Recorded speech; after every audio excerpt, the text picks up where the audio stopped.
सबसे बड़ी बात यह है कि दुनिया के करीब 42 से ज्यादा देश भारत से artillery gun, BrahMos missile, Akash missile system, Pinaka rockets and launchers, गोला बारूद, बॉडी आर्मर्स और तेजस जैसे लड़ाकू विमान खरीदने के लिए कोटेशन मंगवा रहे हैं, डील कर रहे हैं। और इस समय रक्षा निर्यात में 60% की हिस्सेदारी प्राइवेट कंपनीज की है, तो 40% की हिस्सेदारी सरकारी कंपनीज की है। और भारत की हिंदुस्तान एरोनॉटिकल लिमिटेड, जिससे हम सभी आम भाषा में HAL कहकर पुकारते हैं, वो इस क्षेत्र में दुनिया की 41वीं सबसे बड़ी कंपनी बन चुकी है। इस समय दुनिया में हथियार बनाने और बेचने वाले सिर्फ 48 देश हैं और इनमें भी टॉप 5 देश दुनिया के लगभग 76.5% हथियार एक्सपोर्ट करते हैं।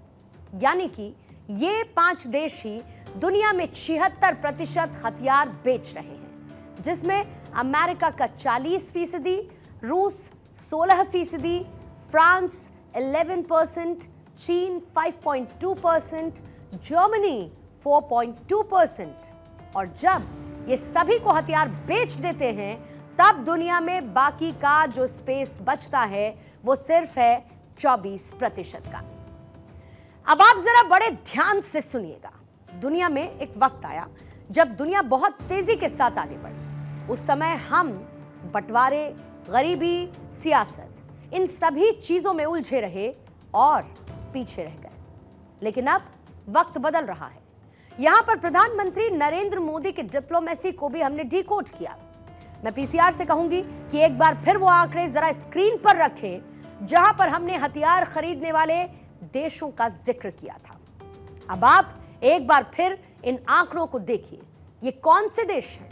ये सभी छोटे देश हैं। Sri Lanka, Mauritius, Seychelles, Nepal, Armenia, ये सभी देश अमेरिका और रूस जैसे देशों से हथियार नहीं खरीद पाते, क्योंकि अमेरिका और रूस एक बड़े मार्जिन के साथ हथियार बेचते हैं। इनका सीधा मकसद है हथियार बेचकर पैसा कमाना। इसीलिए ये सो कॉल्ड बड़े देश जंग में उलझे देशों को हथियार बेचते हैं, बड़ी खेप बेचकर मोटा पैसा कमाते हैं। और दुनिया के कई देश अमेरिका, रूस जैसे देशों के पहले से क्लाइंट्स बने हैं। ऐसे में भारत ने इनके मार्केट में तो सेंध नहीं लगाई, क्योंकि ऐसा करने में कई साल लग जाते, बल्कि प्रधानमंत्री नरेंद्र मोदी ने वो मार्केट चुना जहां पर कोई ध्यान ही नहीं दे रहा। मतलब श्रीलंका, नेपाल, आर्मेनिया जैसे देशों को भी अपने देश की सुरक्षा के लिए हथियार चाहिए। ऐसे में भारत ने इन्हीं देशों को हथियार बेचकर खुद का एक मार्केट तैयार कर लिया। और जितनी तेजी के साथ ये मार्केट आगे बढ़ रहा है, अमेरिका और रूस के क्लाइंट्स भी भारत से हथियारों का कोटेशन मंगवा रहे हैं। आज भारत 0.0003% हथियार ही दुनिया को बेच रहा है।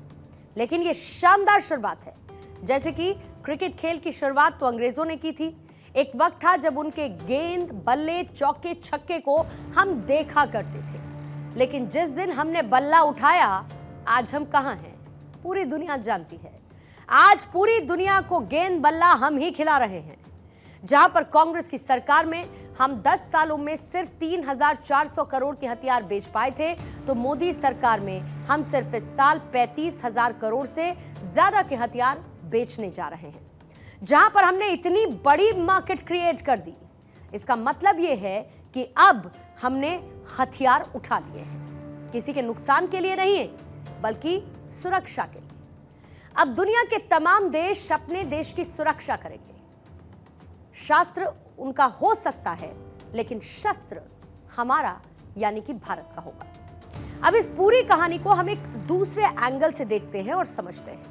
एक तरफ अब तक हम जहां पर दुनिया में हथियारों के सबसे बड़े आयातक देश थे, तो वहीं अब हम खुद को आत्मनिर्भर बना रहे हैं। सिप्री की रिपोर्ट क्या कहती है? वो ये कहती है कि भारत ने साल 2018 से 2022 के बीच 11% हथियार खरीदे, यानी कि आयात किए।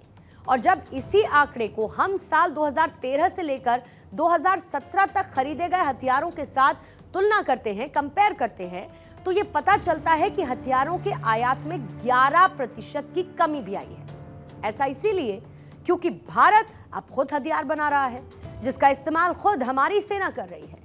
यानी कि आज हम अपने हथियार खुद बना रहे हैं, दूसरे देशों के साथ डील करते हुए उनको हथियार बेच रहे हैं। मतलब अब वो वक्त आया जब भारत हथियारों के लिए दूसरे देशों पर निर्भर कभी हुआ करता था।